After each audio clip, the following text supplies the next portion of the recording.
Sorry for the delay in the start of the broadcast, folks, but welcome to Game 2 of the 2022 Intercity League Semifinals here on LSP. Sam Field here with you from Maplewood Field at Malden Catholic High School in Malden, Massachusetts. Andre Chiefs and the Middlesex Expos underway here on the top of the first. That'll be a strikeout, throw on to first by Teddy Juba, and 2 up, 2 down here to start the top of the first for the Chiefs starter Josh Desai.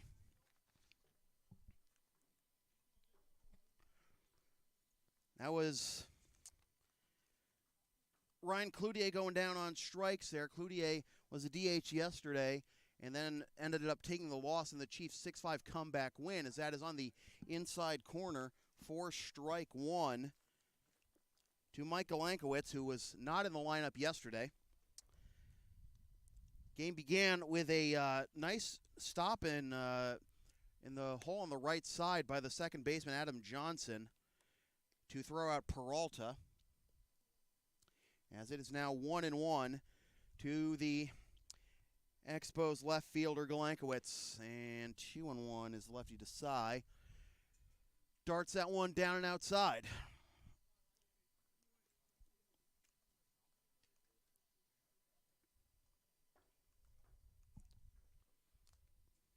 Desai working exclusively from the stretch, and the pitch will catch the outside corner to even the count at 2. So it was a 6-5 win for the Chiefs last night at Morelli, stealing Game 1 on the road and looking to advance to the Intercity League Championship Series for the first time since 2016 if they can pick up a win here.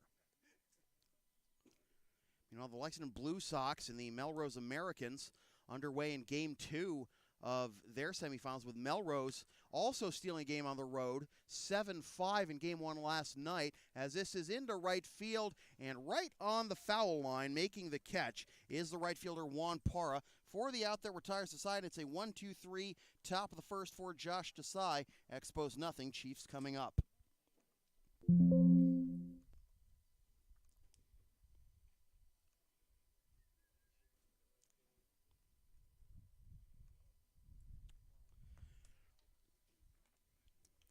So as the Expos take the field for the bottom of the first, we can give you the full Expos lineup. It's Peralta third, Cloutier in right, Golankowicz in left, Cazada behind the plate, Paulino in center, Luis Paulino in center, Stellato at first, Oliveira at second, Paulino at short, and Kilroy the DH with Zach Kirby on the mound.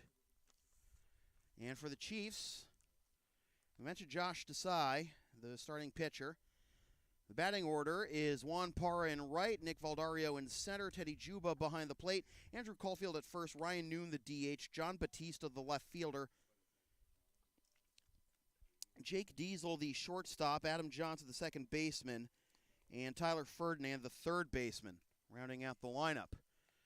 Kirby was the top pitcher in the Intercity League last year and had a great year this year. Led the Intercity League in ERA.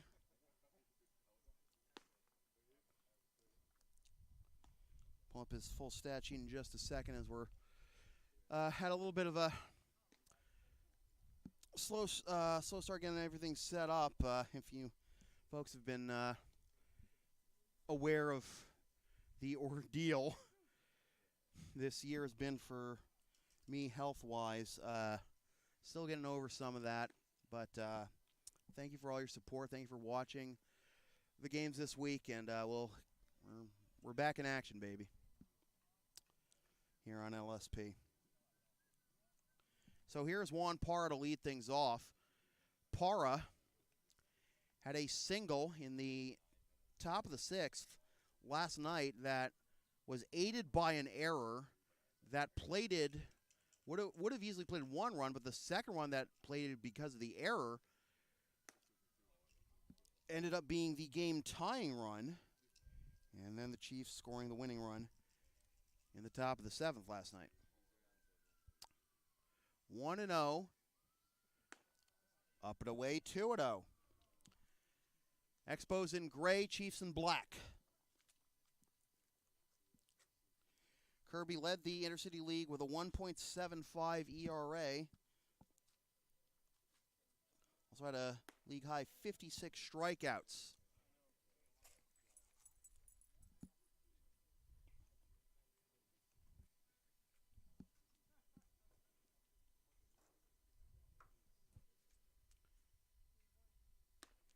And it is a 4-pitch walk to lead off the bottom of the first for the Chiefs.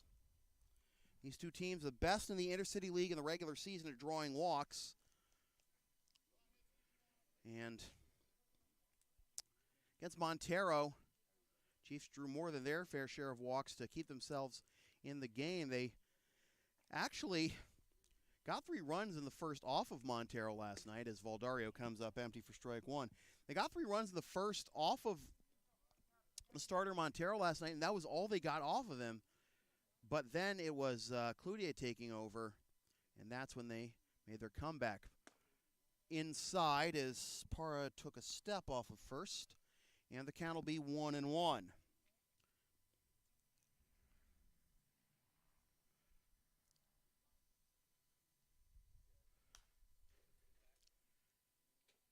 Players in the Intercity League, in my experience, as that's fouled off to make 1-2, have a love-hate relationship with Maplewood Field. The love is certainly the fact that it's closer to dead center than it is down the lines.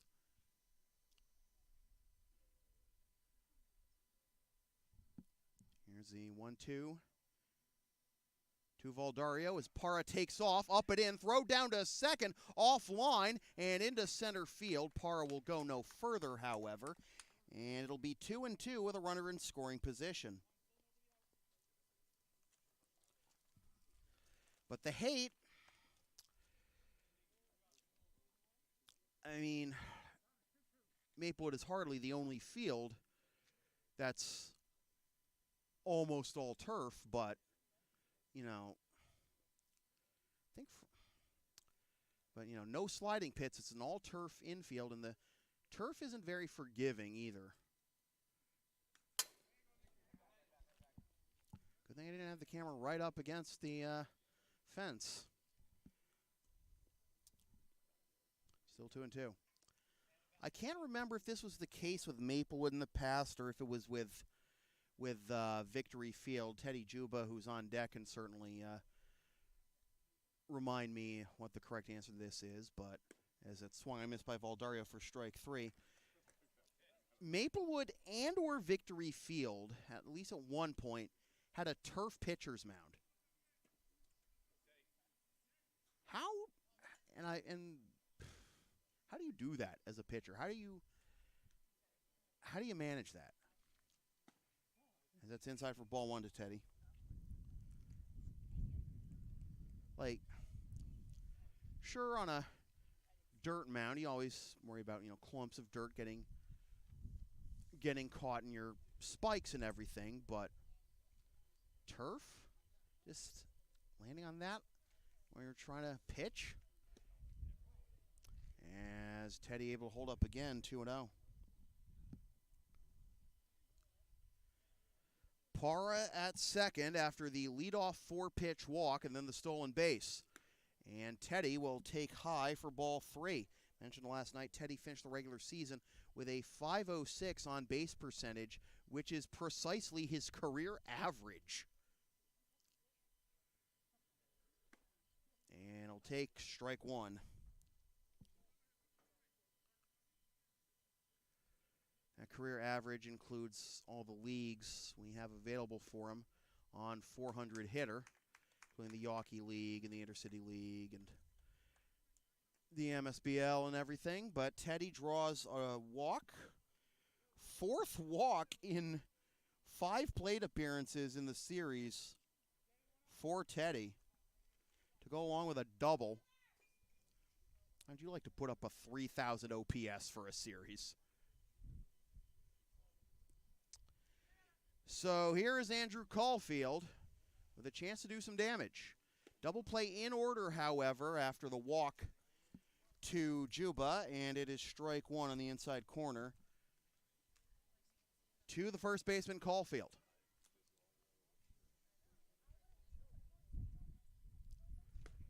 On the outside corner, strike 2. So 2 walks in the inning in the early going for Kirby.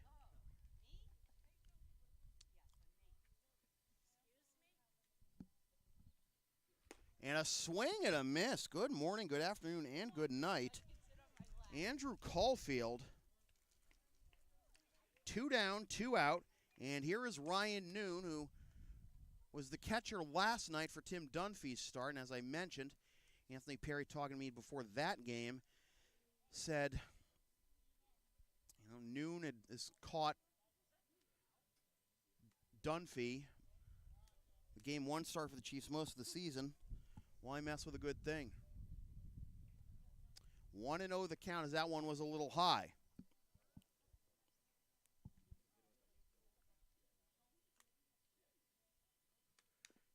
A breaking ball fouled off, and the count will be 1-1.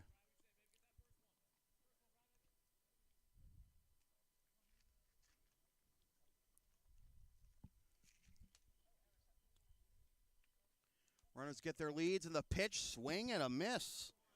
1-2. And a chance for Kirby to get out of this unscathed. Parr at second, Jube at first. 2 down, 1-2 count to Noon.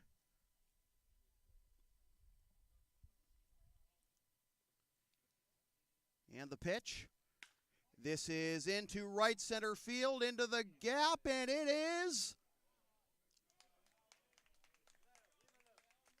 caught by the center fielder. Had some folks in my way, but caught by the center fielder Paulino on the run, and that will do it for the bottom of the first. Chiefs get 2 walks, but leave them both. And after 1 inning complete, Expos nothing, Chiefs nothing. This is the Intercity League Semifinals on LSP.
So after a 1-2-3 top of the first by Desai, and Kirby getting out of a 2-on-1-out jam in his half of the first, we go to the top of the second, and it will be Cazada, Paulino, and Stellato due up.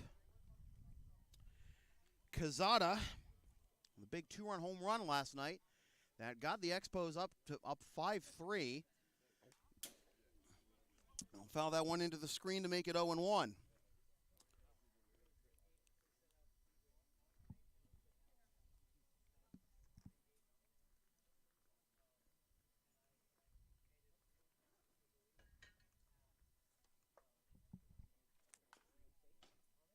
Fouled off, and the count will be 0-2.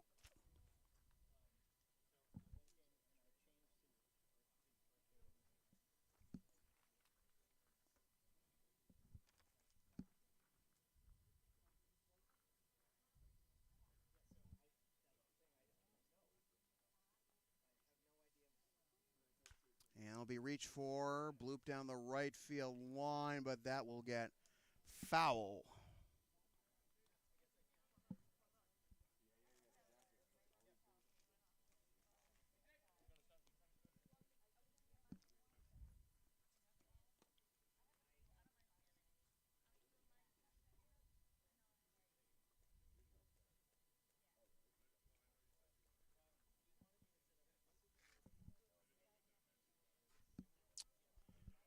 Oh, to the count to Quezada.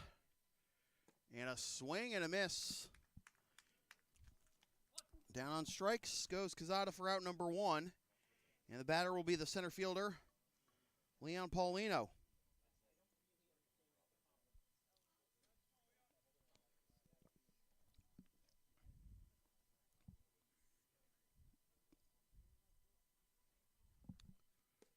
And a big cut and a miss by the Expos center fielder on a breaking ball down for strike 1.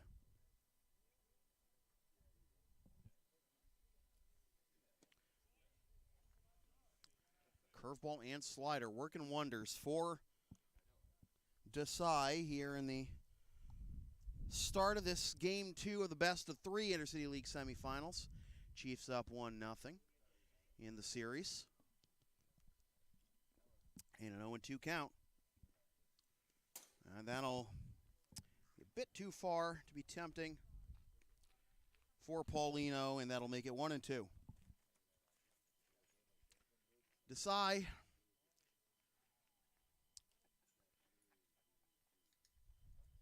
will work the full windup this time and deliver outside 2-2. This is the peril with when you have a breaking ball that sweeps that much. But that time it was just right. And Paulino goes down on strikes, back-to-back strikeouts to begin the top of the second for Desai, and that will bring up Stellato, the first baseman.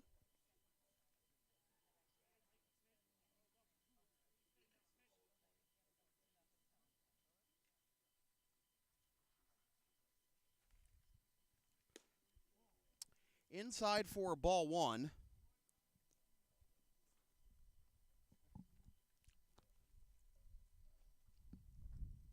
Spam bots are out in force tonight, I see in the chat. Throw on to first. Strong throw by the third baseman, Ferdinand. And another 1-2-3 inning for Desai. Still scoreless after a buck and a half.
So we go to the top of the second,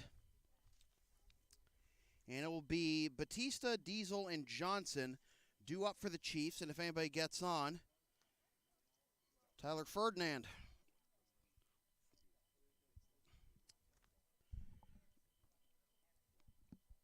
Batista getting the start in the left field tonight.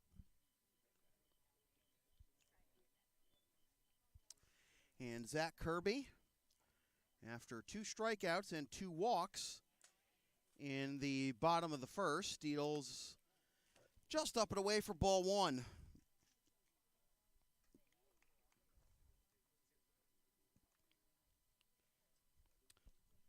crowd on hand tonight for this game 2 of the semifinals, as that's on the outside corner. It'll be 1-1 to Batista.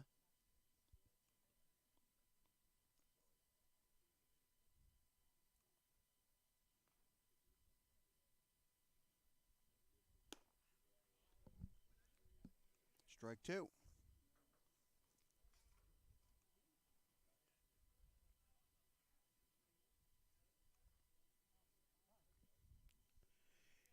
And Batista will call time with a 1-2 pitch forthcoming.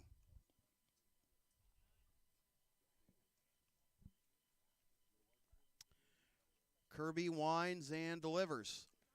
And it'll be bounced to the plate. And the count will even at 2.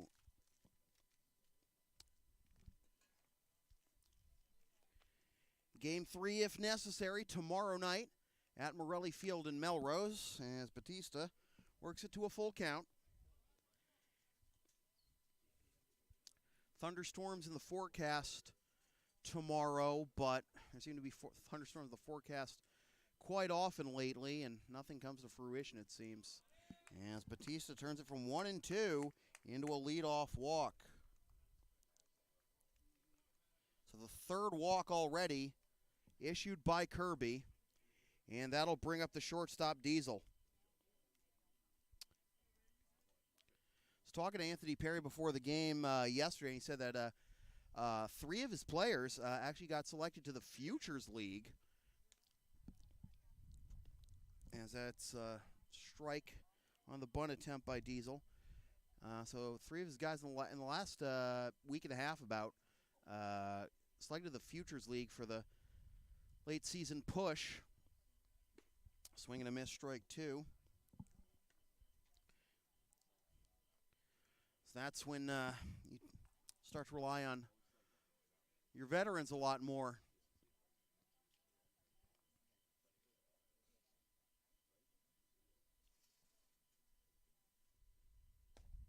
Down and away. Ball 1, 1-2. Batista's got decent speed over at first.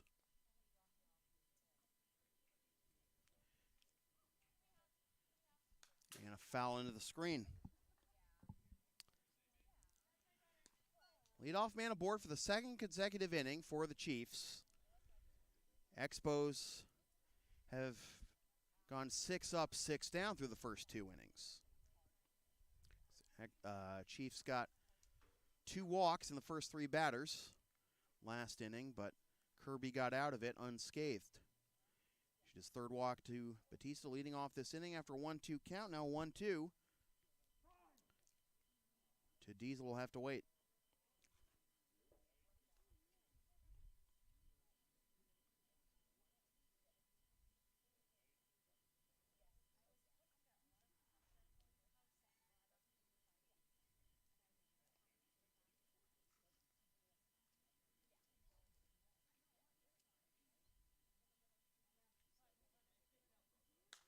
And this will be popped up into shallow left. And it will be the left fielder, Golankowicz, making the catch for out number 1.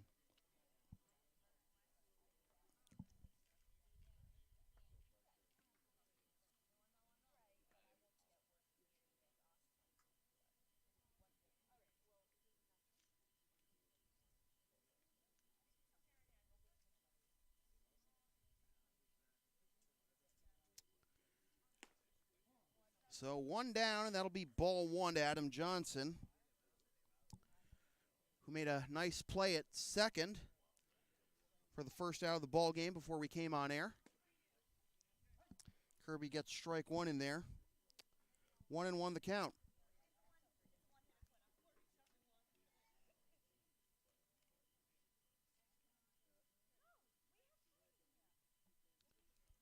This will be fouled off. The count will be 1-2.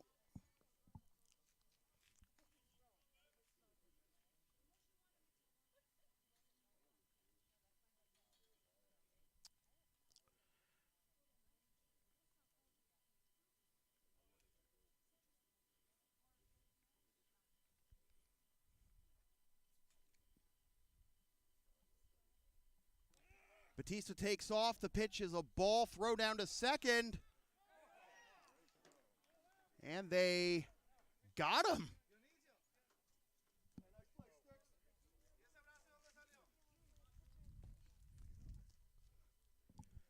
So 2 down as Batista is caught stealing in a 2-2 count. And folks, I got to tend to something real quick, so I'll leave the camera on. Scorebug won't be updating for a little bit, but I'll be right back.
Hey, JP, what do you say, kid?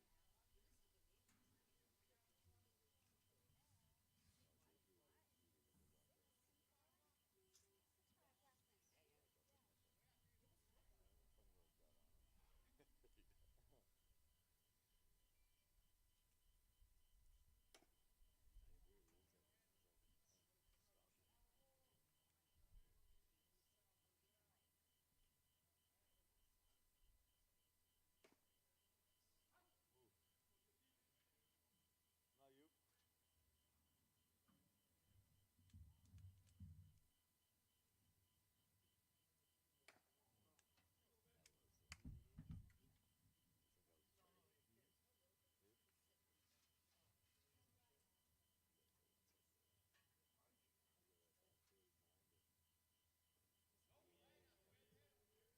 Nice eyes, nice eyes.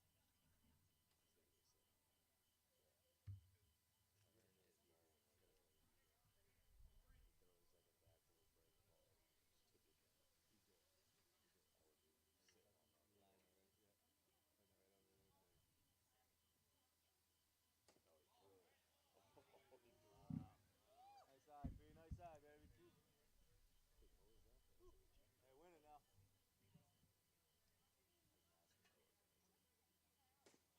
That a boy. Nice A, B.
Bottom of the third, and the bottom of the Expos order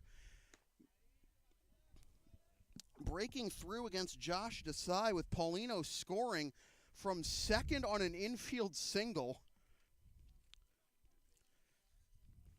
1-0 our score as Ferdinand fouls that one off.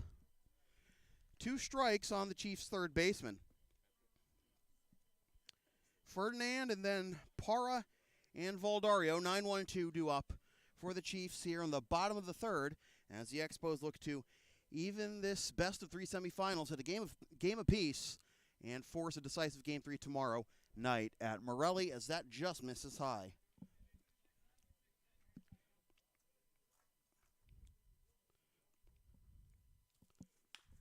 This will be grounded to the right side, throw on to first, and Kirby able to retire the leadoff man for the first time tonight. 1 up, 1 down, and the lineup turns over for Juan Parra, who walked leading off the bottom of the first and stole second, but was stranded there.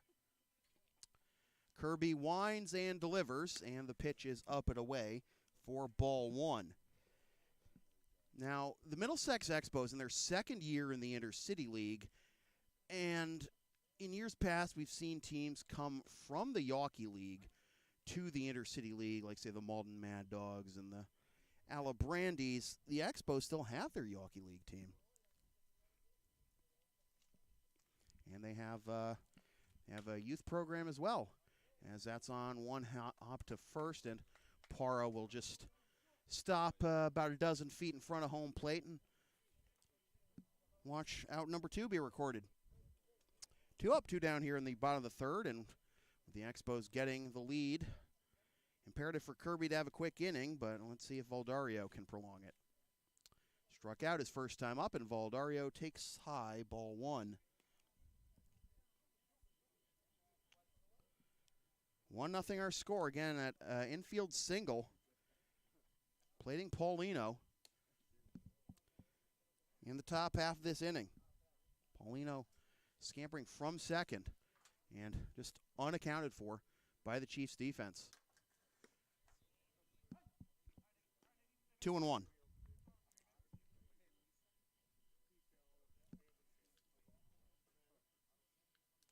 Swing and a miss, and Valdario now even in the count, 2-2.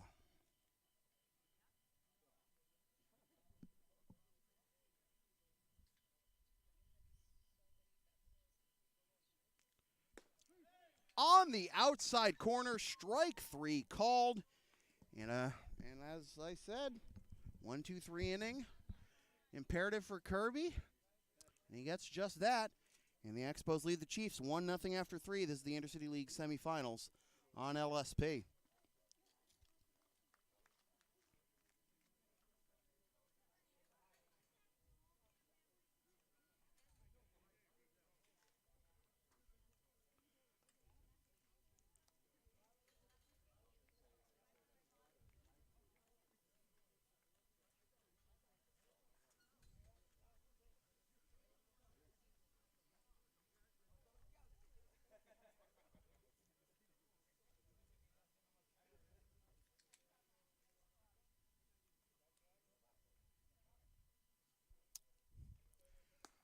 Well, the Lexington Blue Sox coming out with a vengeance tonight in Game 2 against Melrose.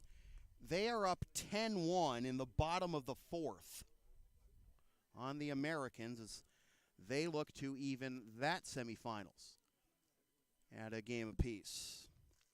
If you're looking for that broadcast of the Blue Sox Americans game, that game is not on YouTube tonight. It's on Mixlr. You go to gobluesox.mixlr, MIXLR.com.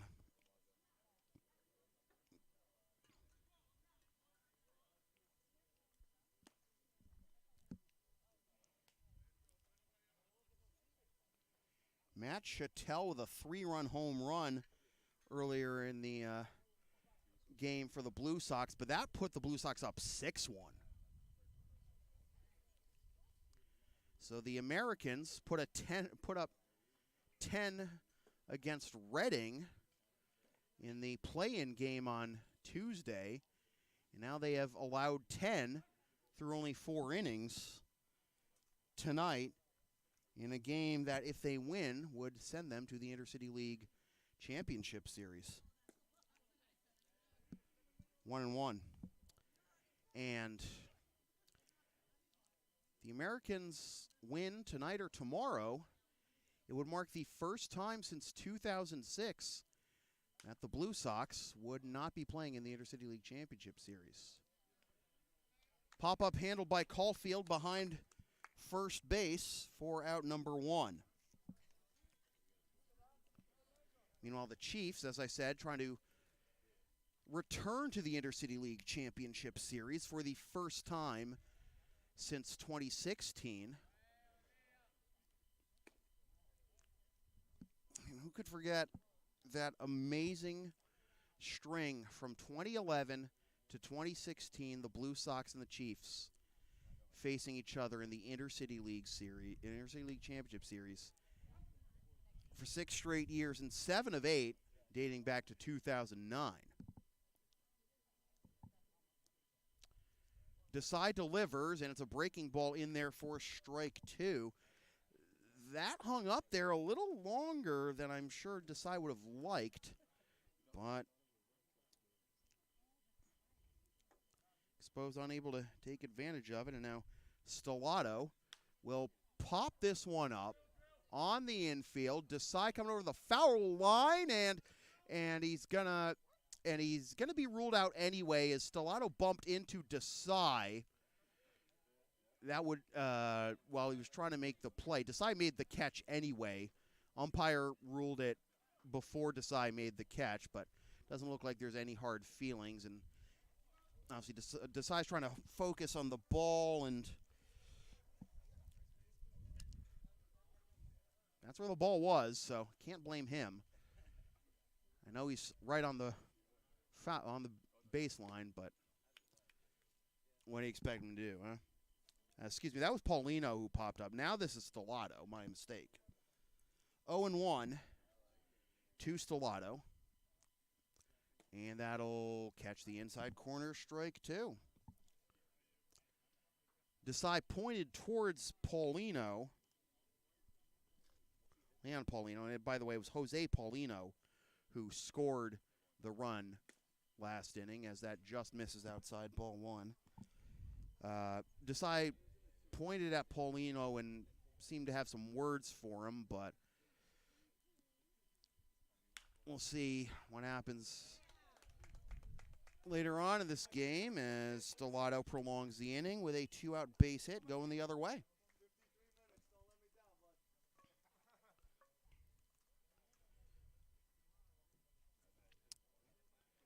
So the Expos get a base runner for the second straight inning. And the lineup,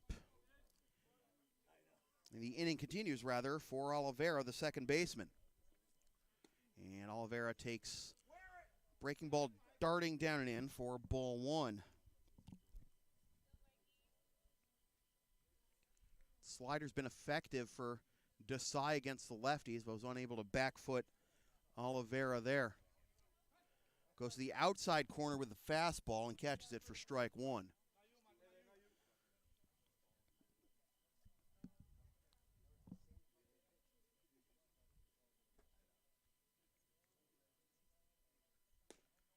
Down and away, ball 2. I was talking to Teddy Juba the other day. I was, like, could you imagine if in my first year back covering the Intercity League, it was Blue Sox and Chiefs in the championship series again?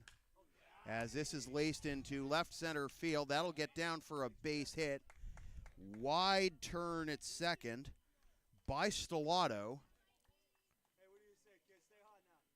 But he'll hold there, and here is Jose Paulino with a chance to extend the Expos lead.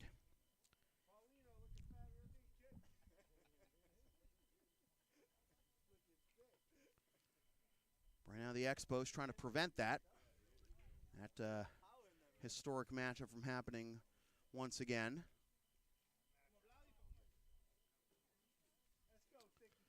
Up 1-0 here in the top of the fourth. And 2 on with 2 out.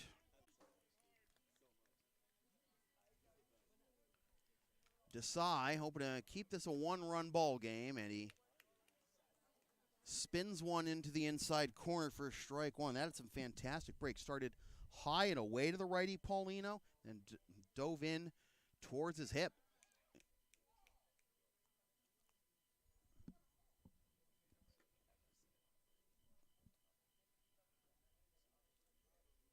So we'll see if he goes fastball away this time. And he does. And it's strike 2. That's how we set up Stellato. But Stellato was able to win that at bat with a base hit. Once he got on 0-2. Way down and away, 1-2.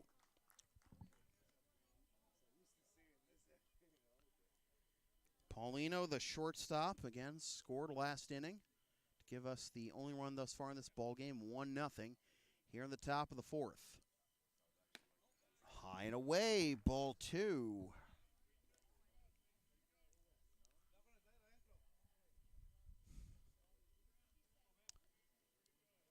I think you try to spike something straight down maybe, and we laud Teddy Juba's offensive prowess, but great defensive catcher too. Let's see what he's got on 2-2, and he tries to bring it back to the outside corner, can't pick it up, and the count runs full, and the runners on first and second will be off with the pitch. Stellato at second, Oliveira at first, 3-2, 2 out. There they go, and it's grounded to the left side. Third baseman Ferdinand's got it, fire on to first, and Desai gets out of the jam. So still 1-0, Expos on top of the Chiefs. We're halfway home. This is the Intercity League semifinals on LSP.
Down away for ball 1 to Teddy Juba to lead off the bottom of the fourth. Juba, unsurprisingly, drew a walk earlier, and he'll lace this one up the middle for a base hit. Well, unfortunately, that drops the slugging percentage, but still been on base. He's been on base 6 times in 6 plate appearances this series. 1-for-1 with a double and 3 walks yesterday. Now a walk and a base hit tonight.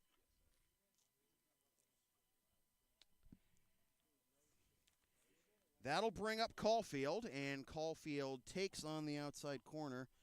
Strike one. Now I am no skilled batsman, but I feel like some of these breaking balls, really by both pitchers, as that misses for ball one, are just asking to be hit out of this ballpark, especially to dead center.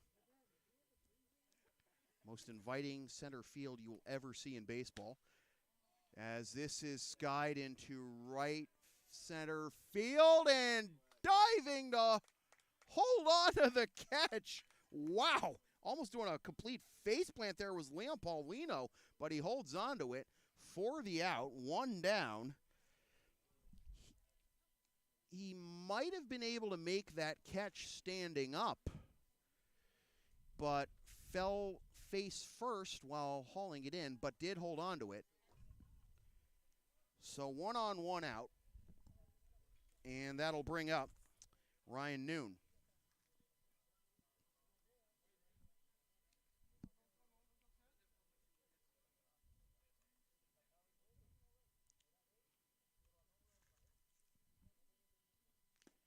And a foul tip into the mitt by Noon for strike one. Noon 0 for 1 was the last out of that bottom of the first, in which Kirby got out of the jam, as that is popped up behind third base and caught for out number 2. So after the base hit by Juba, 2 quick outs, and that'll bring up John Batista. Batista drew a walk leading off the second, but ended up being caught stealing. Bottom of the fourth, 1-0. Expos on top of the Chiefs. Chiefs with a win would advance to the Intercity League Championship Series. Expos with a win will force Game 3 tomorrow night, but John Batista has just given the Chiefs the lead with one swing of the bat. 2-1 to dead center.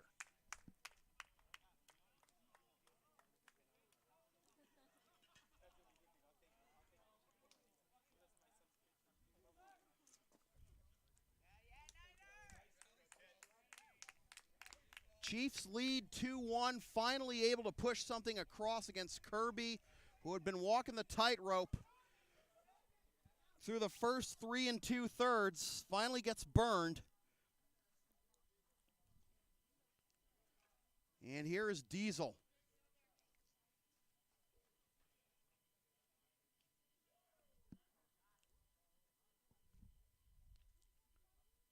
First pitch to the Chiefs shortstop. Way high for ball one.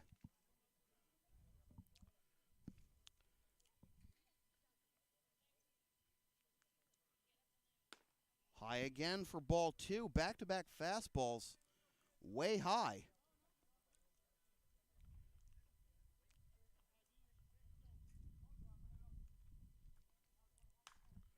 As this is popped up down the right field line into foul territory. It's back towards fair territory. And getting in position to make the catch is the first baseman Stellato for the out that retires to the side. But John Batista goes deep. Deep is, the word deep does a lot of heavy lifting at Maplewood, but it's enough to give the Chiefs a 2-1 lead after 4. This is the Intercity League Semifinals on LSP.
9-1 and 2 as Josh Desai afforded a lead for the first time tonight. Top of the fifth, Kilroy to lead things off, to be followed by Peralta and Cloutier. And Kilroy fouls that one off for strike one.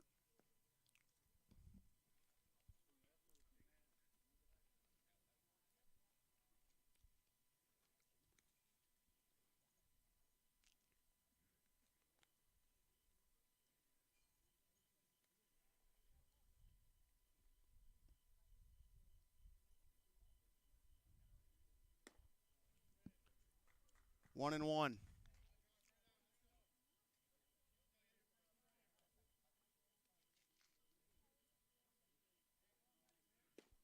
Inside corner, strike two.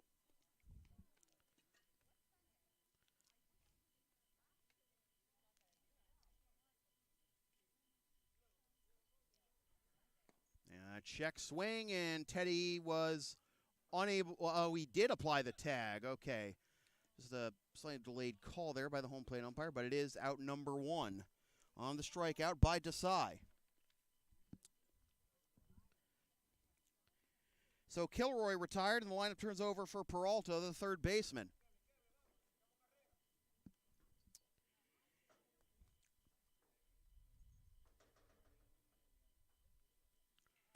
And that'll be on the outside corner for strike one.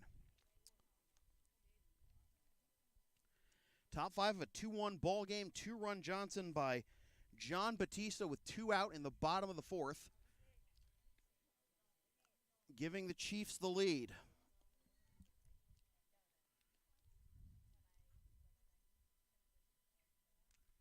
Way outside, and the count will be 2-1 rather.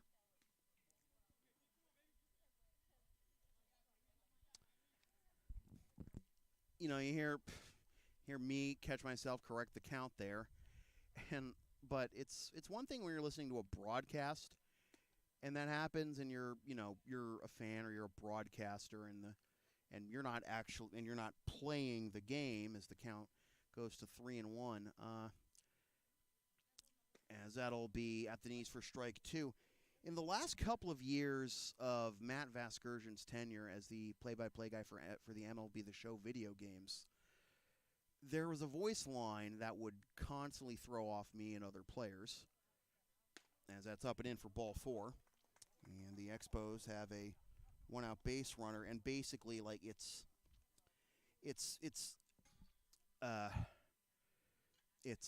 well, actually there are a couple where Matty calls a pitch a ball when it's a called strike, or corrects the count to from 1-1 to 2-1. As this will bring up the Interstate League batting champ Ryan Cloutier, and he comes up empty. For strike one. And I know you strive for realism in all facets of a sports video game, up to and including the commentary, but as Desai will step off.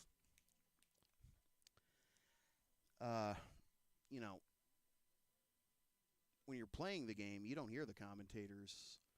When you're playing MLB baseball, you don't hear the commentators. Obviously, these guys do. But when you're at bat in a major league ballpark, you don't hear that when you're on the controller on your PlayStation. That's what you hear, and then throw you off. Throw over to first. Runner back standing without a tag. Throw got away from Desai, but Peralta not chancing it.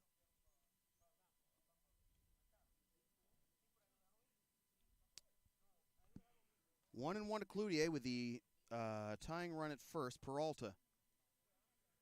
And this will be chopped to second. Johnson to short for one. Throw on to first, not in time. So the fielder's choice will go 4-6.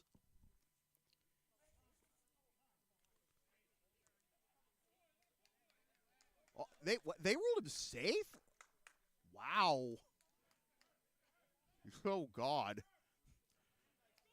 We did not catch that, and trying to find where the Anthony Perry's going out to talk to the umpires, and that was as routine as it gets, and it's not. And the throw went to first. Like, the Chiefs didn't think anything was amiss. No one bobbled, like the ball wasn't dropped or anything by either Johnson or Diesel. Diesel fielded the throw from Johnson and then flipped onto first, but so, wow. So it's going to be first and second, 1 out instead of runner at first, 2 out. Wow. So, here's Galenkowitz. And he'll take outside. Ball 1.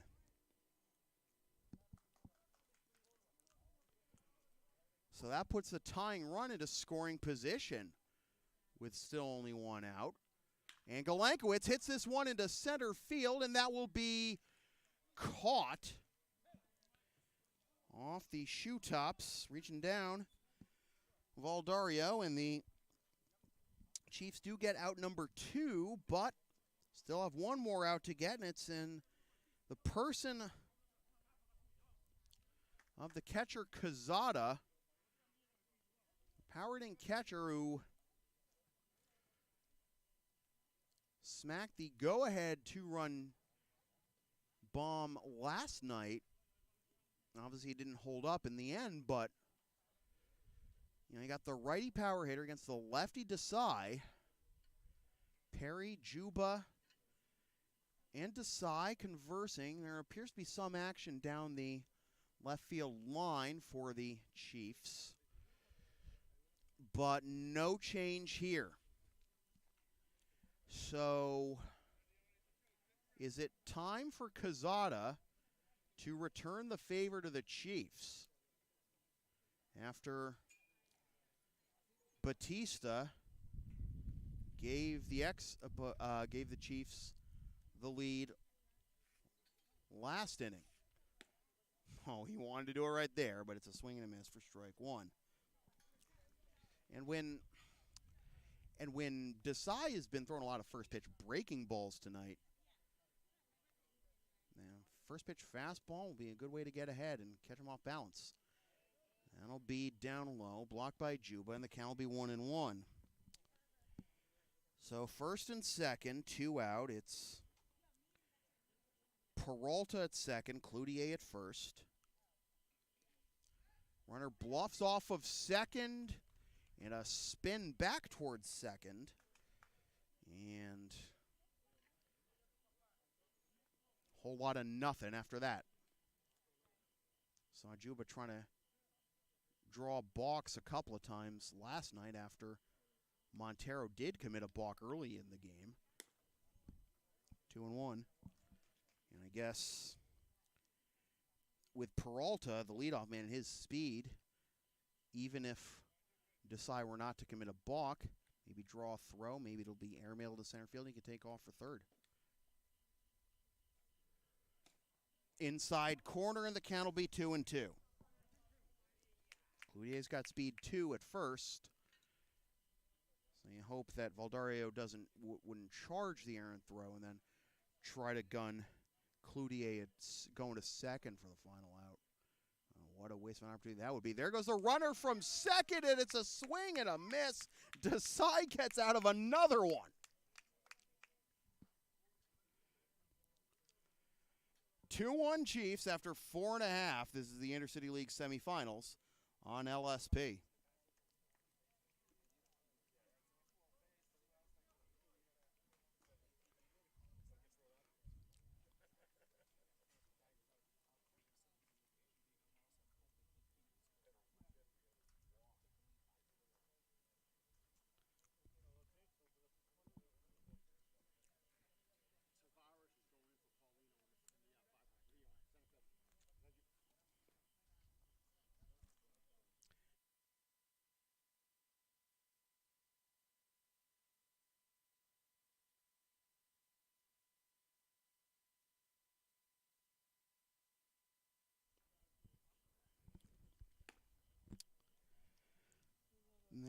Has one change to report for the Middlesex Expos.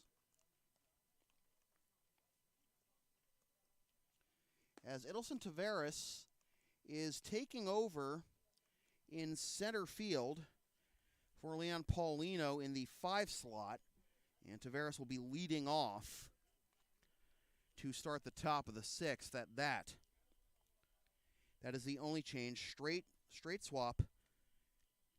Same batting order slot, same position in the field. So Tavares in for Paulino in center to begin the bottom of the 5th.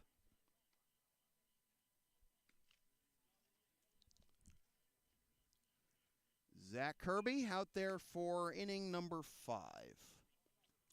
Looking for just smashing F5 on the Blue Sox Twitter account.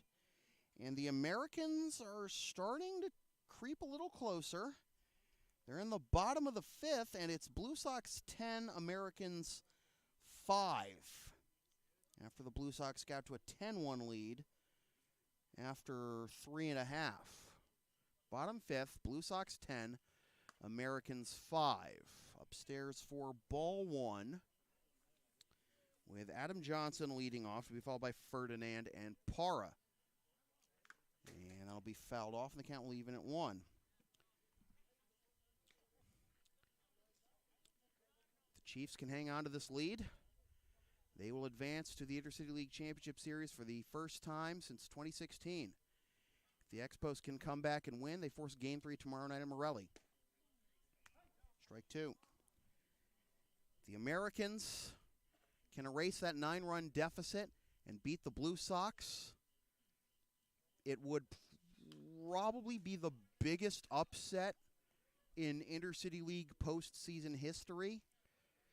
I mean, the Americans possibly beating the Blue Sox deny them a spot in the Intercity League Championship Series for the first time since 2006. And they would have done it, as that strike 3 called, and they would have done it after being 10 down 9 in the bottom of the 4th. They've gotten some of that back, like I said, 10-5 in the bottom of the 5th.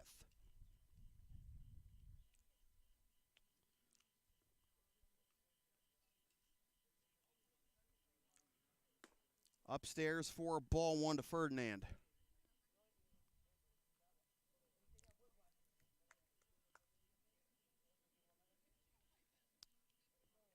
Kirby rubbing up that baseball on the mound.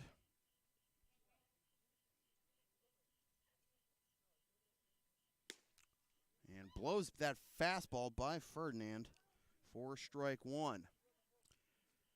It's not overly humid tonight, but, just got to make sure your hands are dry. 2-1 as that brushes Ferdinand back.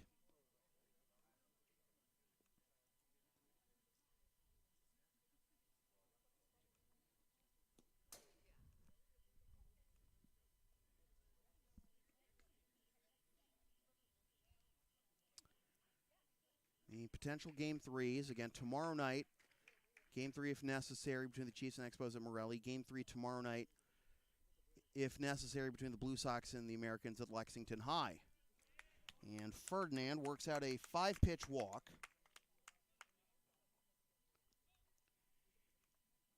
And the Chiefs have a 1-out base runner.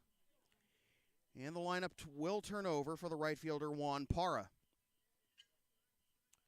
Parra 0 for 1. Walked and stole second in the first. Grounded out to first his last time up. Because that's low for ball 1. Ferdinand getting an okay lead there at first. And the pitch. Swing and a miss. Parra uncharacteristically off balance with that swing. And the count evens at 1. 2 on our score. Chiefs on top. John Batista, 2-run home run last inning. The difference. At the knees. We think. Oh, it was a ball. I know the umpire didn't point for a strike call, but sounded like a strike call, certainly. 2-1. A swing and a miss. Breaking ball darting down and away from Parra, and the count will be 2-2. Valdario on deck. Don't see anybody warming for the Expos right now.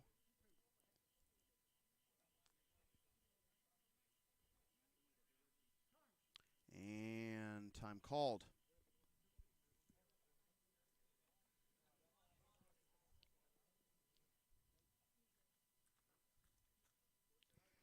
They're in the bottom of the 6th over at Morelli, still 10-5 Lexington. And a swing and a miss. Curveball got Parra. 2 down.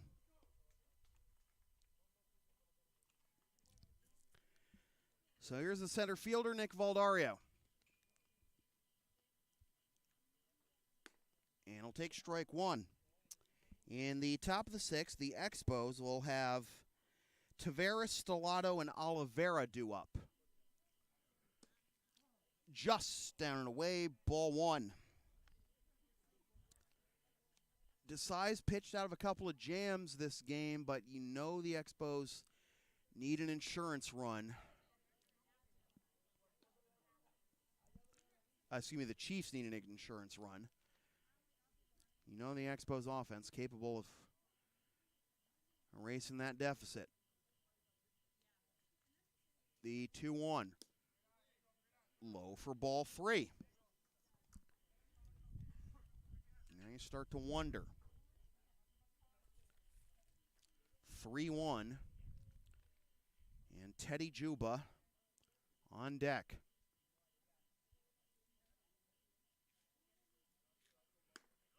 Ball 4.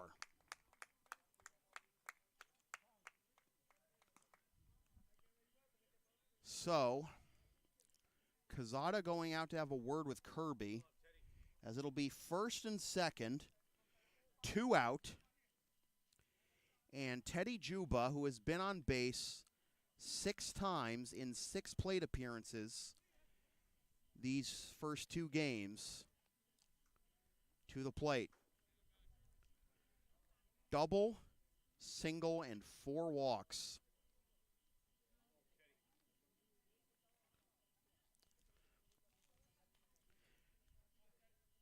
Teddy's got the vision and plate discipline of all the legends of the game, but I don't think he just wants to take a walk here. Wants to do some damage. Strike 1 on the inside corner. Pitch looked like a slider coming across the zone to the inside corner.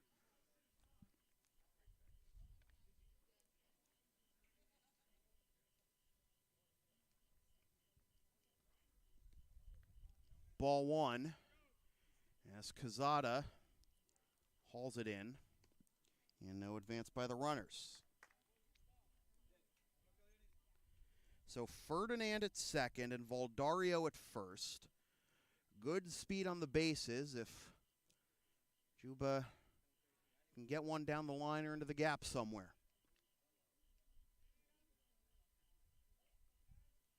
This will be grounded to the right side, fielded by the second baseman, throw on to first. And Kirby holds the Chiefs at bay. 2 more runners stranded, and we go to the top of the 6th. Still 2-1 Chiefs. This is the Intercity League Semifinals on LSP.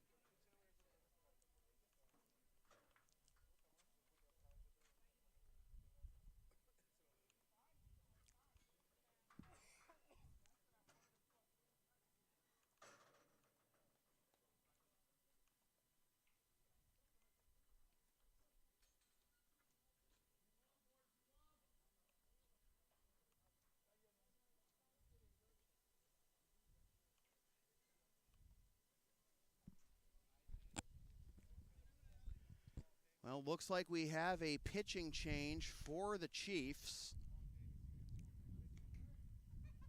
So Josh Desai goes the first 5.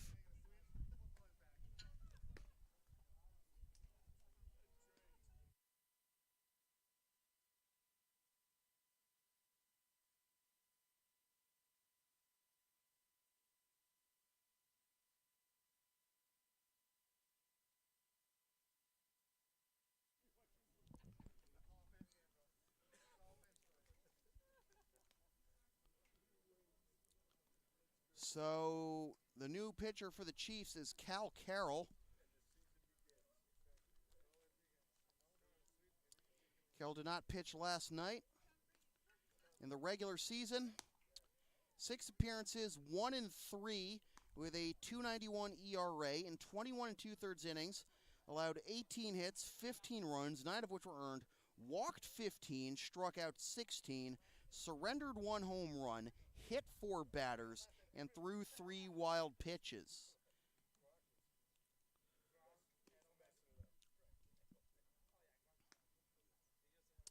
Against the Expos this season, Carroll made 2 appearances and was 0-1 with a 1.05 ERA, went 6 2/3 innings, allowed 3 hits, 5 runs, only 1 of which was earned, walked 8 and struck out 5 and hit 2 batters.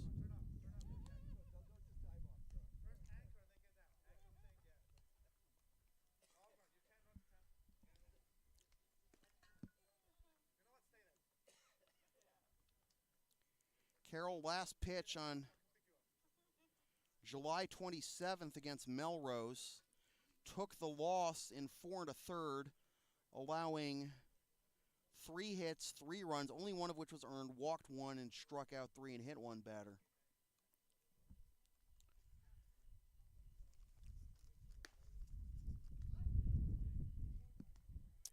And Tavares leading off after subbing in defensively for Paulino in center field in the bottom of the 5th. And that'll be just outside for ball 1.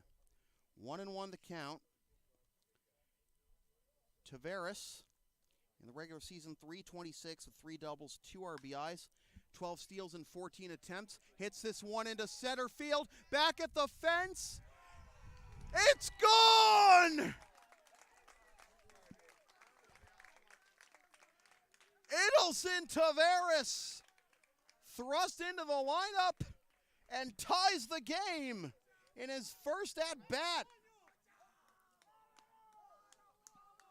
2-2.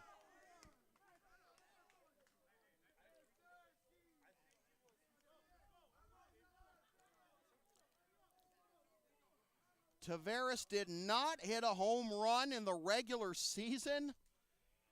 Only 3 of his 15 hits in the regular season were for extra bases.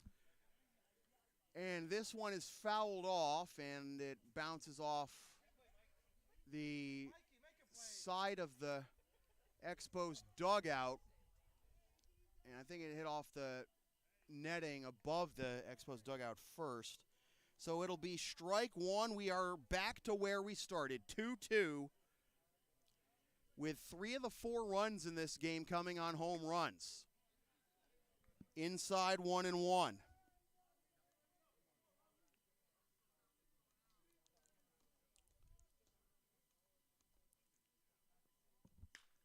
And this will be grounded up the middle and through for a base hit. And here come the Expos. Leadoff home run by Tavares. And then the single now by Stellato. And that'll bring up Oliveira.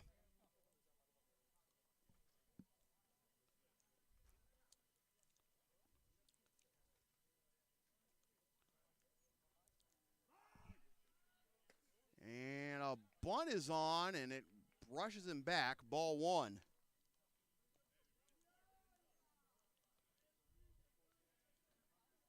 The Chiefs allowed the tied for the 3rd most home runs in the Intercity League this year with 7, along with Lexington. But one of those was allowed by the man on the mound, Carroll. Bunt is on again. It's a strike as he offered at it, says the home plate umpire. And the count will be 1-1.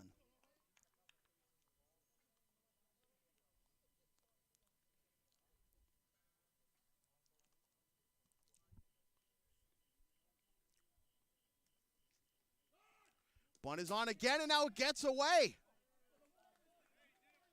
And up to second on the wild pitch, representing the go-ahead run, is Stellato.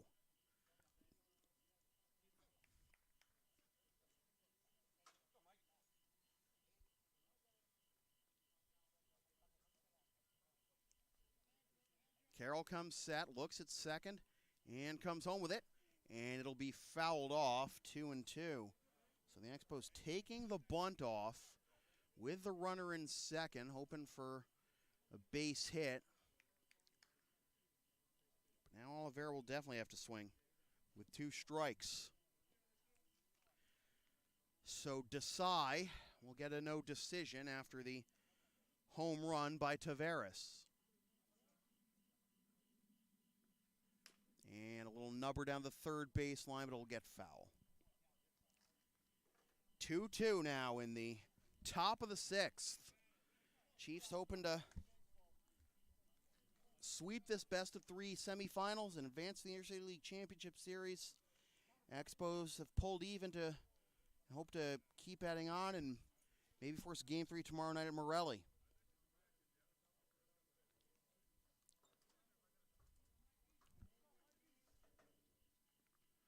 This will be grounded to the left side, through for a base hit. Being held at third is Stellato.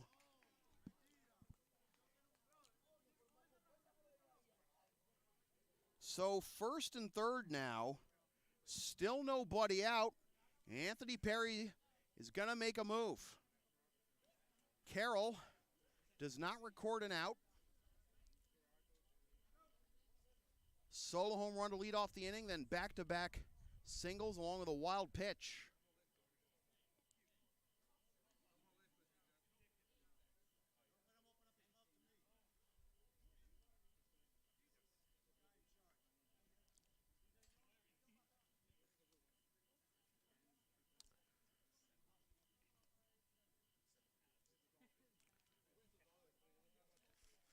Carroll's not happy with home plate umpire for whatever reason, but I don't think any of the strike calls or ball calls were too controversial.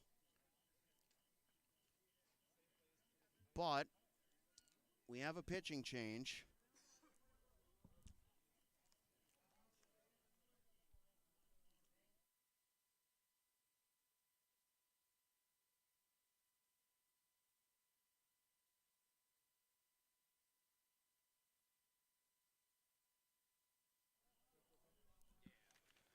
So, the new pitcher for the Andre Chiefs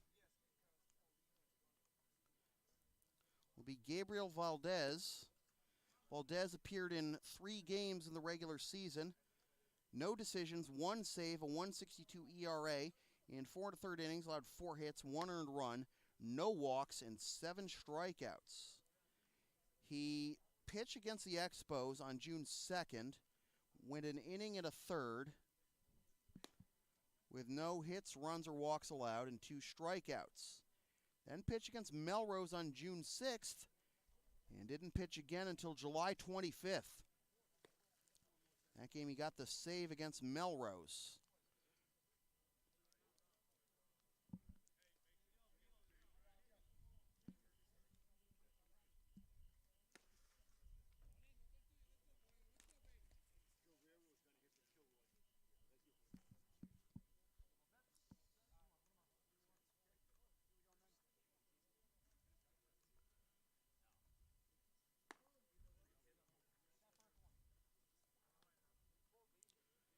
So Brian Guerrero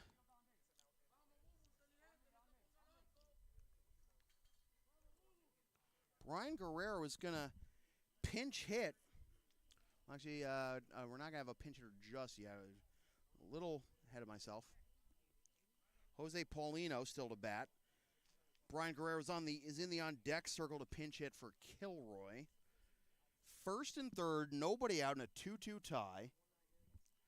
And Valdez deals down and away for ball one to Paulino.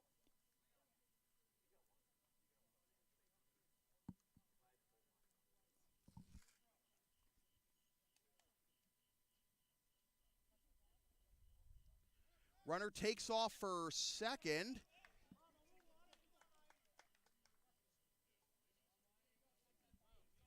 And it'll be a stolen base. 2-0. No thought of a throw from Teddy Juba. Second and third, nobody out.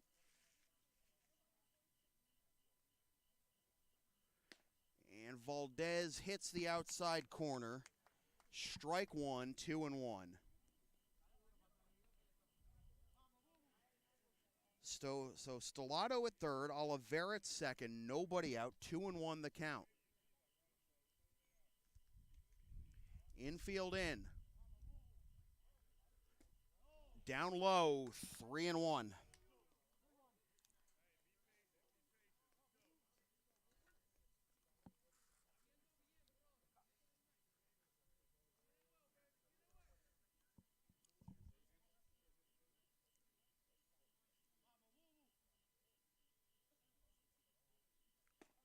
Inside corner, full count.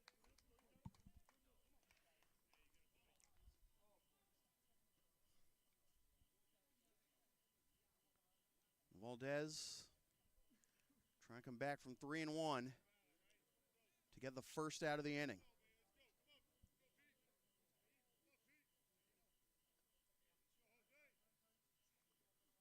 And this will be ground to the right side. Bobbled by the first baseman into right field. 1 run scores. Here comes another. Throw is cut off. Expos lead.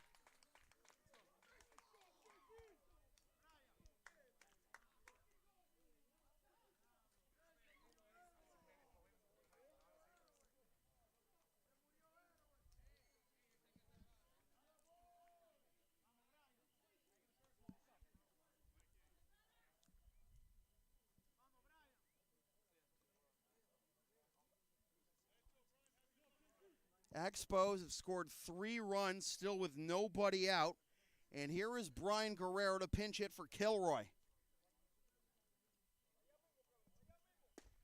And Guerrero takes strike one. Guerrero, in 5 games, batted 3 for 10 with 3 RBIs.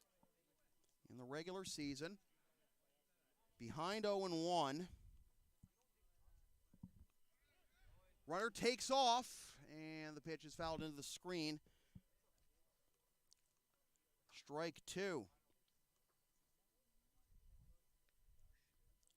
Should be noted, though, that Guerrero was 2 for 3 with 2 RBIs and a run scored on July 21st against Lexington, and then had 1 hit in his final 7 regular season at-bats across 4 games.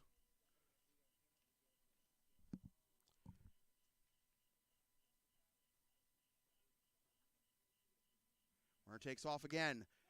Ground to the right side, and Caulfield will step on first. Up to second. Goes Paulino. 1 down, another runner in scoring position for the Expos.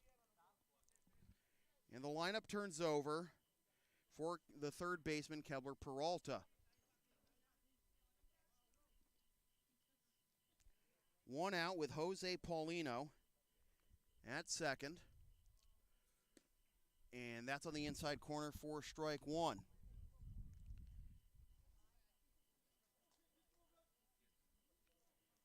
So Paulino, a factor in 3 of the Expos' 4 runs tonight. Scored the first one and then drove in the 2 most recent ones. And that'll be a swing and a miss, strike 2.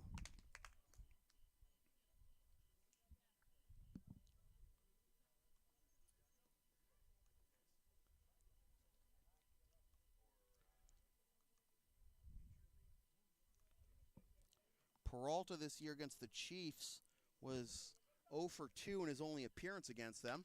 And he'll hit this one into center field. That's down for a base hit. Paulino will be held at third as the throw comes into the infield. And the line keeps moving for the Expos. First and third, one out. And here is the batting champ, Cloutier. Chiefs only need a ground ball to get out of this. They thought they had a double play ball. It actually would have ended the inning. Well, it wouldn't have been a double play ball. Excuse me. The throw to first was back in the fifth, was not in time. But they ruled the runner at second safe. But Expos couldn't push anyone across after that. But they have pushed 3 across here in the top of the 6th and have another 90 feet away. Runner takes off. Throw down to second. Spiked into second base, and he's safe.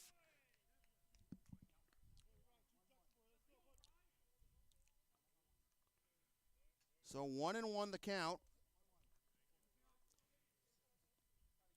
Second and third.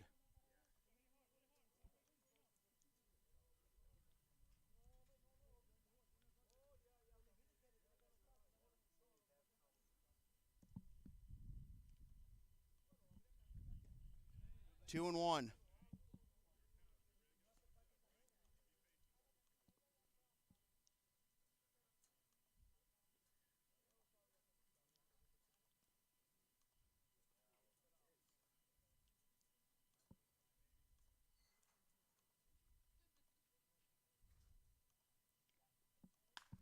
This will be line to second for the out, but able to scamper back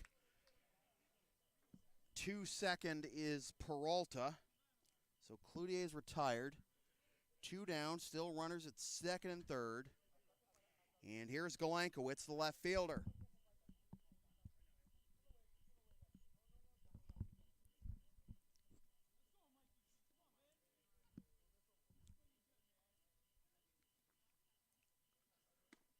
On the outside corner for strike one. In the bottom of the 6th, the Chiefs will have Caulfield, Noon, and Batista due up, the middle third of the order.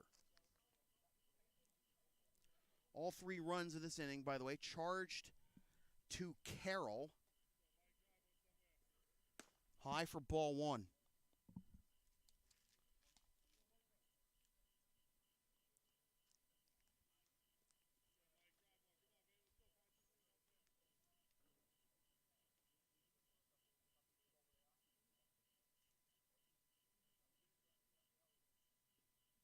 This is into the gap in right center field. That's going to go down. It's going to play 2 more for the Expos. Golankowicz into second with an RBI double. 5-run explosion here in the top of the 6th for the Middlesex Expos. They lead 6-2.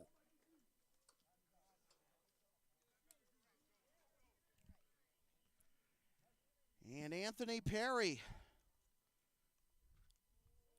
watching his pitching implode here. Carroll unable to get an out. Valdez gets 2, but then gives up that 2-run double. And it'll be the 4th pitcher of the ball game for the Chiefs in the 3rd of the inning.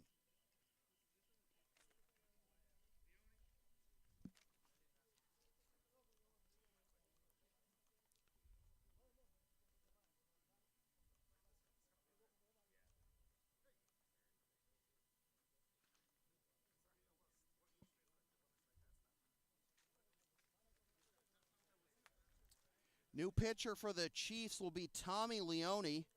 9 appearances in the regular season, 1-1 with a 3.23 ERA. In 13 innings, he allowed 9 hits, 9 runs, 6 of which were earned, walked 10, struck out 14, surrendered 1 home run, and threw 3 wild pitches. Against the Expos this season, No decisions in 2 appearances, 3 innings, 2 hits, 1 unearned run, 1 walk, and 4 strikeouts.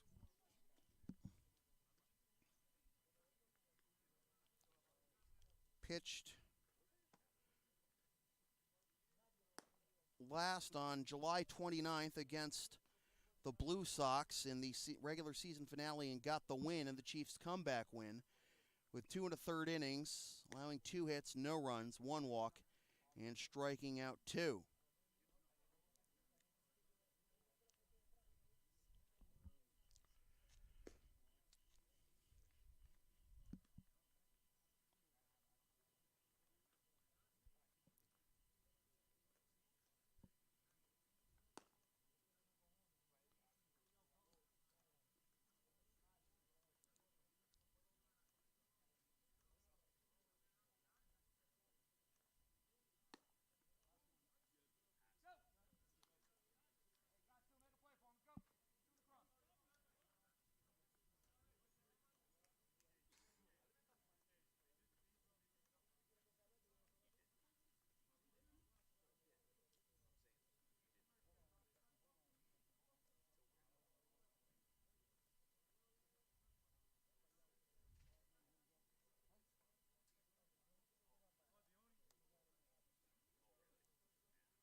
So here is Cazada, who fouls the first pitch off the other way for strike 1.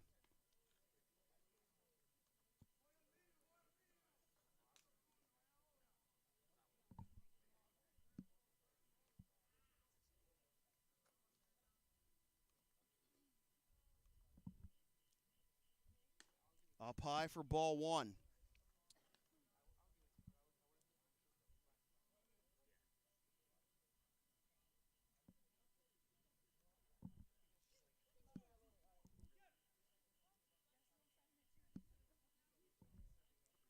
This will be hit into center field. Cazada watching it deep to center field. Climbing the wall is Valdario, but it's gone.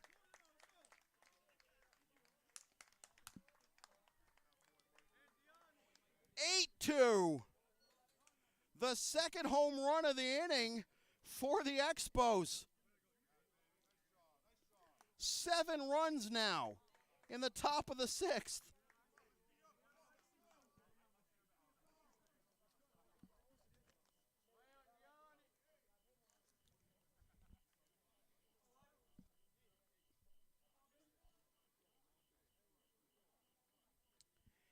And the Expos bat around. Here's the man who started it all. Grounded to second. Johnson on to first. And the side is retired. But 7 runs in the top of the 6th. The Expos lead the Chiefs 8-2. Chiefs fans saying they want a Batista bomb to get back into it. John Batista's due up third. He's going to need some help.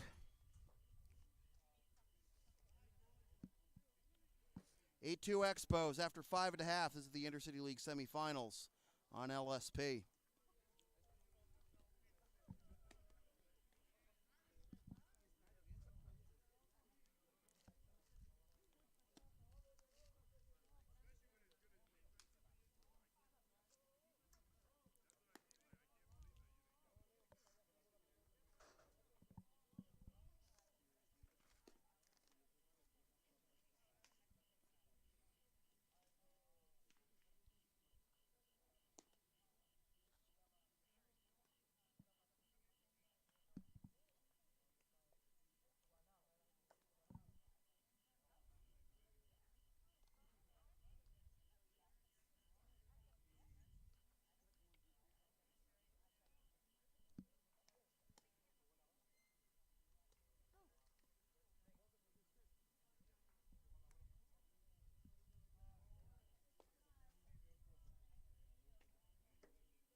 Strike one to Andrew Caulfield as we get the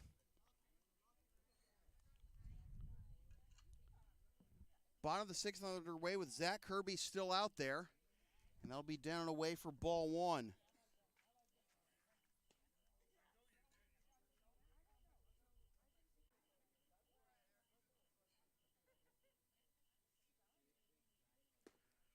Inside corner, strike two, 1-2.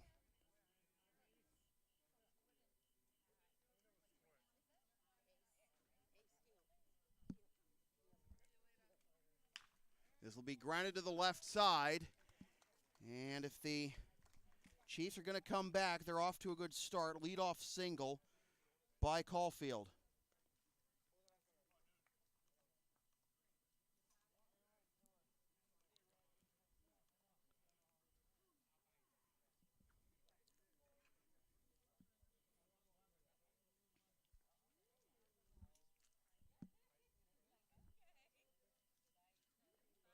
Swing and a miss. Pitch down and away. 4 strike 1 to Noon, the designated hitter. And he comes up empty again, and the count will be 0-2.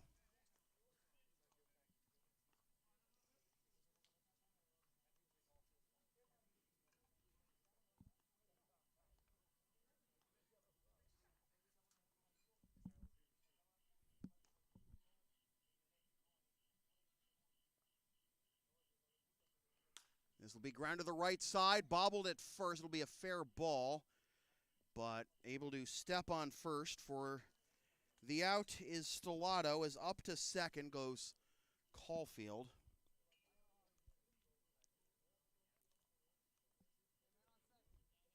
Up to second. I say up to first, geez. All right, one out. And here is John Batista. And does he have another Batista bomb in him?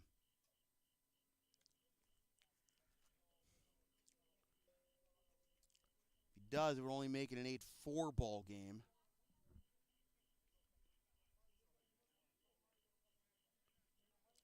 But it would inject some life into this Chiefs team and their fans for seeing a 7 spot put on them in the top of the 6th, which is almost unheard of, especially against a team like the Chiefs with historically great pitching. As this is hit deep into right center field, and this will be gone. Well, the fans asked for it. They got it. A Batista bomb.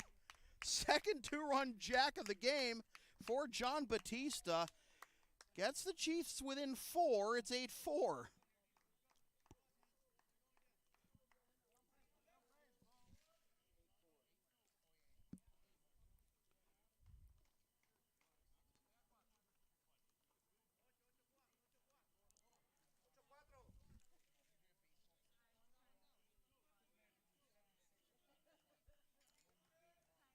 So the Chiefs trying to claw back in it, as this will be on the outside corner for strike 1 to Diesel. Go from a Batista bomb to maybe Diesel and a jackknife power bomb. And that'll be too high for ball 1.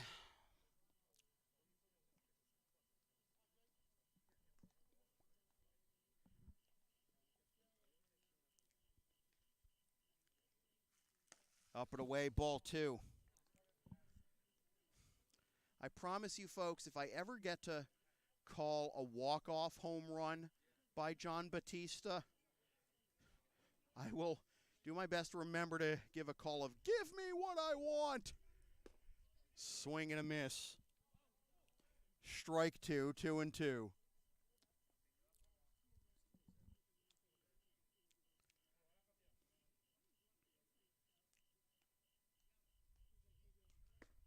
On the outside corner, strike 3 called. Diesel not happy there. 2 down in the bottom of the 6th. And that will bring up Adam Johnson.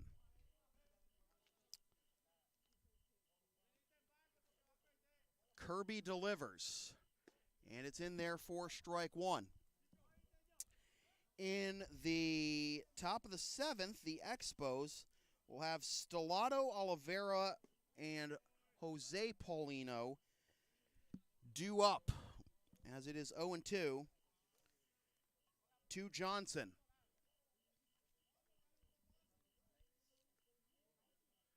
And that'll be fouled into the screen. And the Expos getting up to a 6-run lead, 8-2, going into this bottom of the sixth. The Chiefs getting 2 runs back. At last check, the Blue Sox were up 10-1 going into the bottom of the fourth. The Americans came back to get it to 10-5, and that hit him. And they're going to call it a foul ball. If it hit the runner in fair territory, now they're going to converse. If it hit the runner in fair territory, he's out. It's obviously not a matter of was he in the batter's box. He was halfway to first, so I think this should be out number 3. I mean, someone's not going to be happy either way. But Cal Carroll was already hot in the top of the sixth. And now we got some jaw gymnastics between the Expos infield and the Chiefs bench.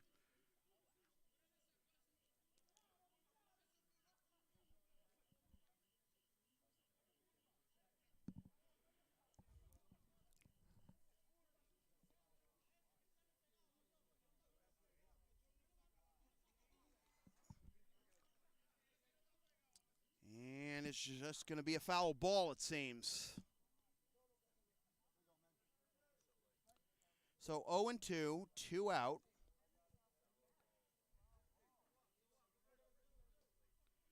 Still no update from the Blue Sox Twitter account about the 10-5 game. That's where it was in the bottom of the sixth. So the Blue Sox Americans game 10-5 in the bottom of the sixth last check. Americans were down 10-1 halfway through, but that's down 9 with 4 innings left as that's popped up fouling out of play, as opposed to being down 6 as the Chiefs were with 2 innings left.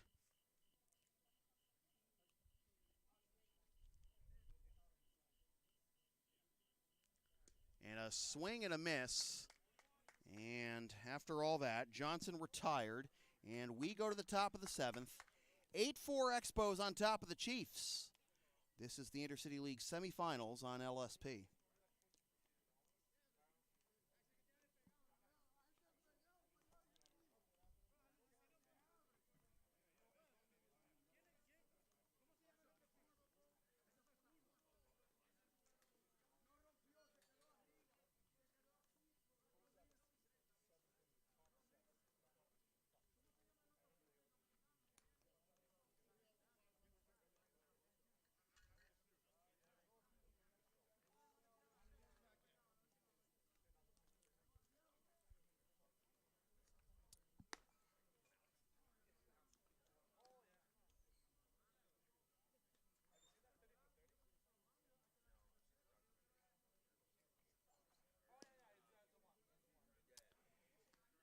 If anybody wants to check on the Blue Sox game,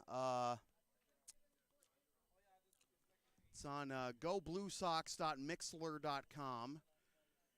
And if anybody wants to give me a score update if the game's still going on, just drop it in the comments or tweet it to @LSP37.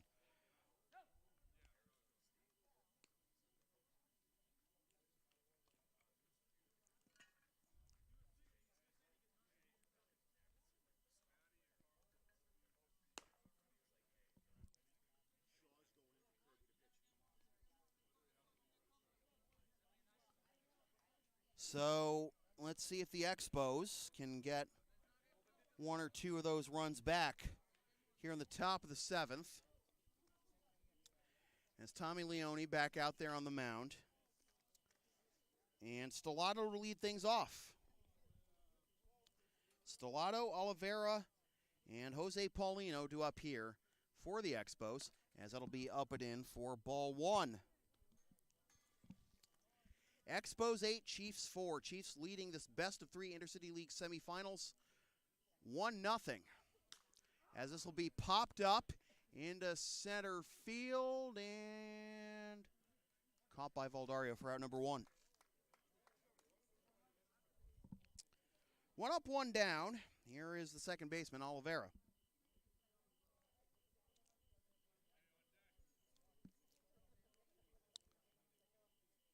Chiefs were leading 2-1 going into the 6th inning, as this is ground to the right side and through for a base hit for Oliveira. But 7 runs in the top of the 6th by the Expos gave them a commanding 8-2 lead. There was the second Batista bomb of the game in the bottom of the 6th to cut it back down to 8-4. But the Expos looking to pad it and force game 3 tomorrow night in Morelli. Here is Paulino, the shortstop, and he takes outside for ball 1.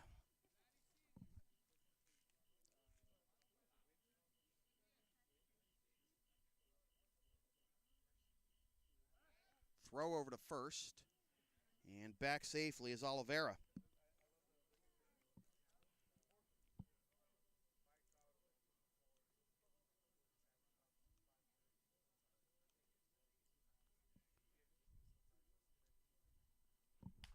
This is ground to the right side and through into foul territory, 1-1.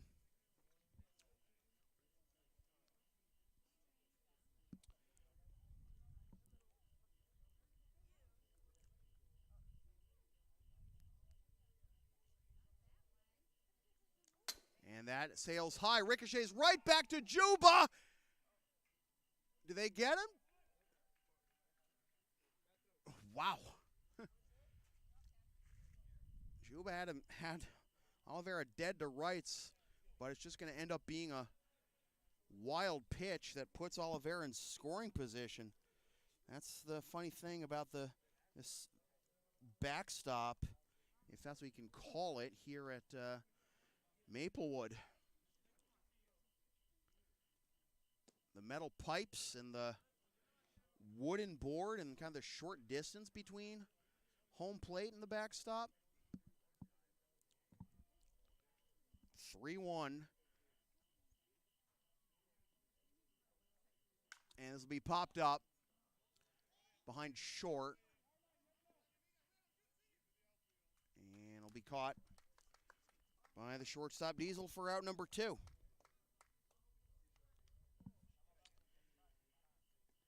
So that'll bring up Guerrero.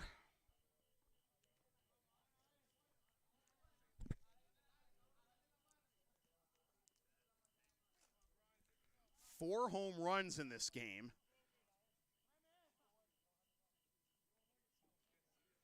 And that's down and away for ball 1. Guerrero pinch hit for Kilroy last inning. So in the bottom of the 7th, as the Chiefs try to come back,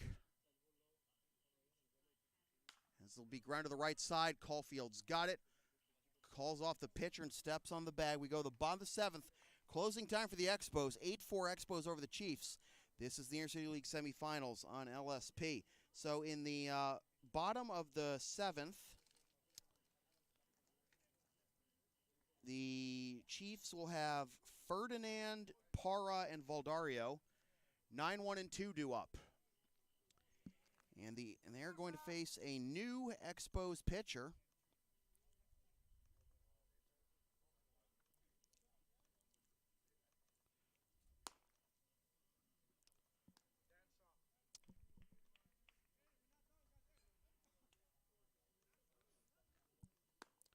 And it'll be Dan Shaw, who appeared in 3 games in the regular season for the Expos.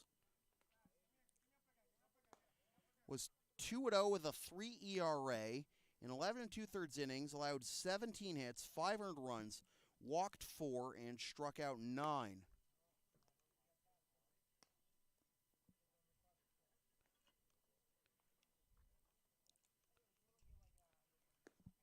Shaw's appearances all came between July 13th and July 24th, and 2 of them were against Malden and 1 was against Melrose.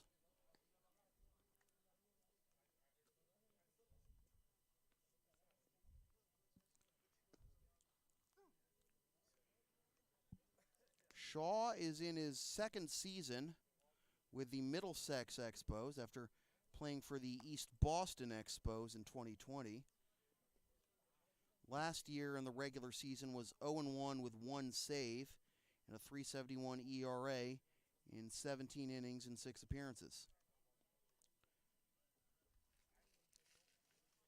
So, bottom of the 7th, Expos up 8-4 and trying to force Game 3, a decisive Game 3, tomorrow night at Morelli Field in Melrose. And the first pitch to Ferdinand will be high for ball 1.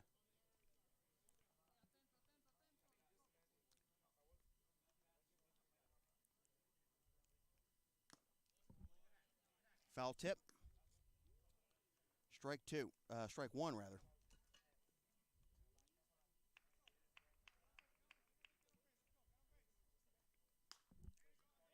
Into shallow left center, and this will be caught with a little bit of a plie there by the center fielder Tavares for out number 1. Lineup turns over for Para.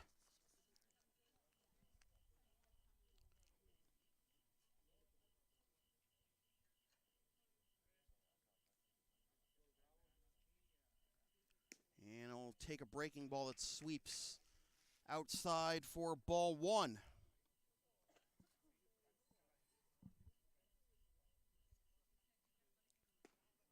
Inside 2-0.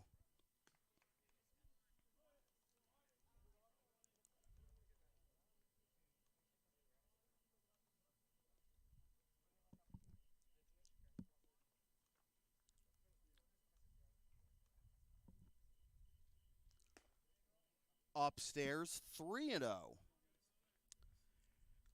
Shaw pitched once against the Chiefs last year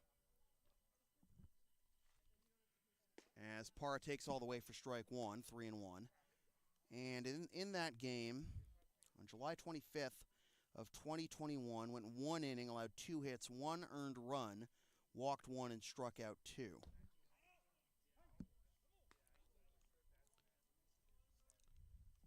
Full count. And that is Shaw's only career appearance against the Chiefs. This is grounded up the middle and through for a base hit.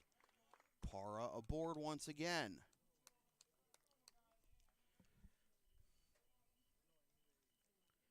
So some speed there at first with 1 out, and here is Valdario.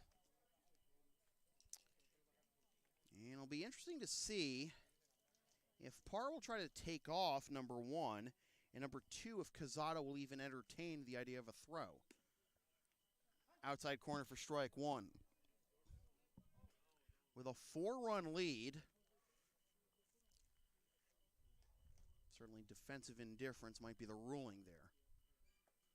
This is into left center field. It's got some carry, and it's going to roll all the way to the fence, and it's going to be a ground rule double. Takes a high bounce over the left center field fence. Parra probably would have scored, but now has to hold at third. It'll be second and third, 1 out. And are we going to have another pitching change? Teddy Juba coming to the plate. Grounded out his last time up. After reaching the first 2 times, on a single and a walk. Well, the walk came first, then the single. The ground out was the first time he had been retired in this series. Was 2 for 2 with 4 walks up to that point.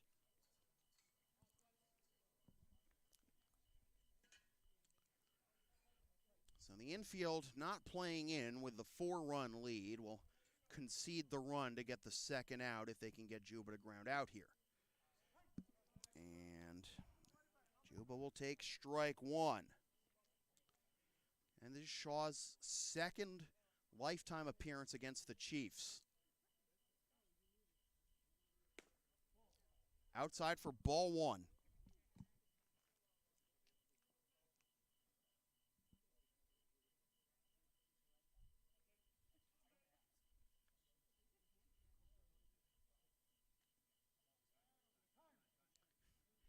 And Teddy calling time just as Shaw comes set.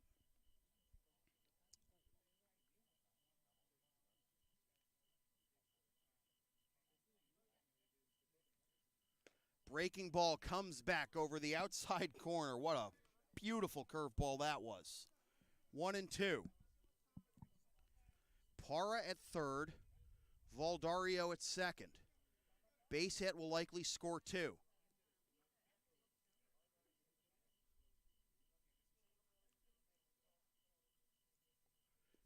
Bounces, but it ricochets right back to Quezada. And no chance for Parra to take off for home. 2-2.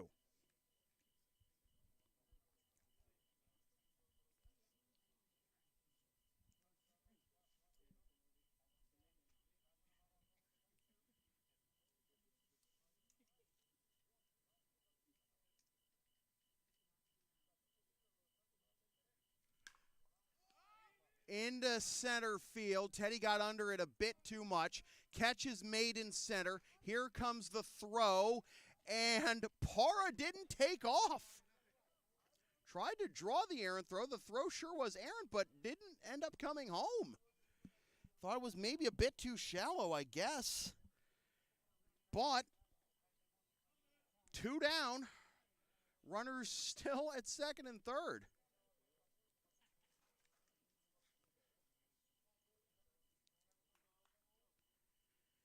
So it'll be Andrew Caulfield.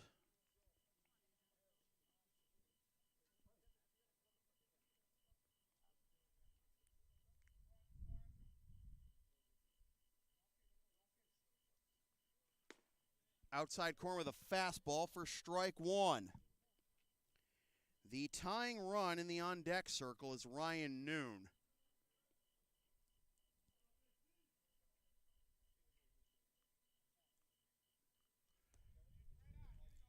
Downstairs, Quezada keeps this one in front of him, and the count will be 1-1.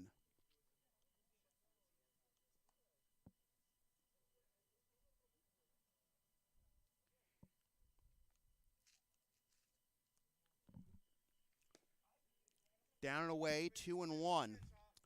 Don't know the score, but we do have confirmation that the Blue Sox have won.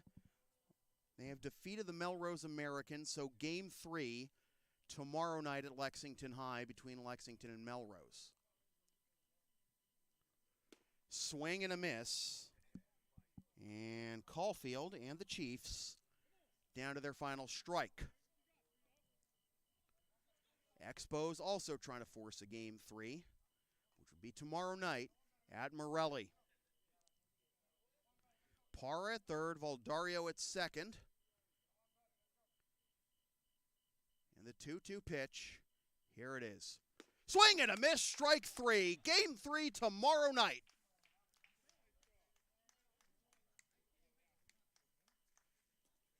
The Middlesex Expos explode for 7 runs in the top of the 6th.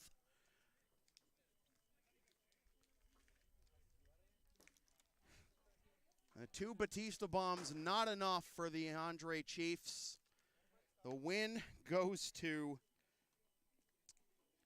Zach Kirby. The loss goes to Cal Carroll. Actually, no, the loss will go to Valdez, now that I think about it. As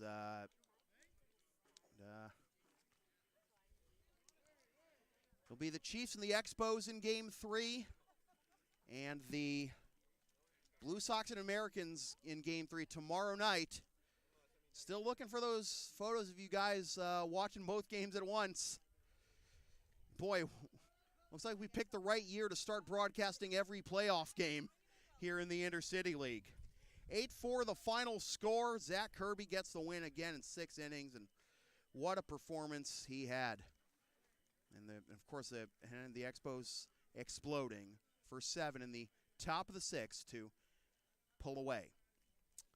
So with that said, this has been a presentation of local sports production serving Greater Boston student athletes and beyond since 2011. Copyright 2022, unauthorized redistribution of any portion of this broadcast without the express written permission of local sports productions is strictly prohibited. Tomorrow night, Game 3 of the Intercity League semifinals between the Andre Chiefs and the Middlesex Expos from Morelli Field in Melrose.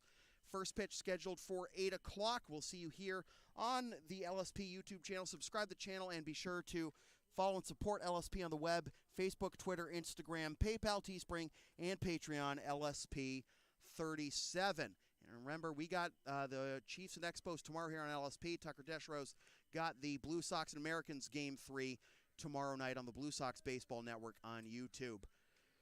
Once again, the final score from Maplewood Field at Malden Catholic High School in Malden, Mass. It is the Middlesex Expos 8 and the Andre Chiefs 4. My name is Sam Feely, reminding you freelance isn't free. Thanks for tuning in.